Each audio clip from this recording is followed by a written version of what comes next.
আসসালামু আলাইকুম ওয়ারহমতুল্লাহি ওয়াবারাকাতুহু। প্রিয় ভাই ও বোনেরা, আজ আমি আপনাদেরকে সিয়াম অথবা রোজা সংক্রান্ত কিছু গুরুত্বপূর্ণ তথ্য জানাব। আল্লাহর নামে, যিনি অত্যন্ত মেহেরবান অতি দয়ালু।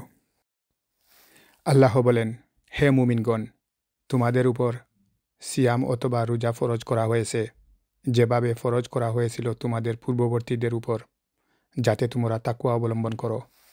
তোমাদের উপর রোজা ফরজ করা হয়েছে নির্দিষ্ট কয়েকদিনের জন্য।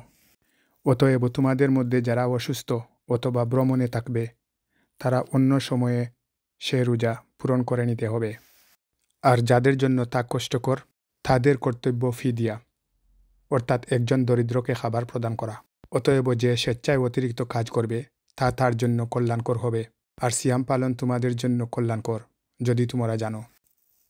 আর রমজান মাসই হল সে মাস যে মাসে কুরআন নাজিল করা হয়েছে, যা মানুষের জন্য কল্যাণকর এবং হেদায়েতের সুস্পষ্ট নিদর্শনাবলী, আর ন্যায় ও অন্যায়ের মধ্যে পার্থক্য বিধানকারী।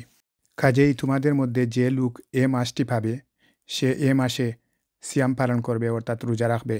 আর যে লোক অসুস্থ কিংবা মুসাফির অবস্থায় থাকবে, সে অন্যান্য দিবসে এই সংখ্যা পূরণ করে নেবে।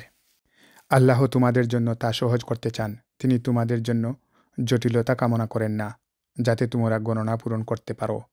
এবং তোমাদেরকে হেদায়ত দান করার জন্য আল্লাহর মহত্ব বর্ণনা করো, যাতে তোমরা কৃতজ্ঞতা স্বীকার করো।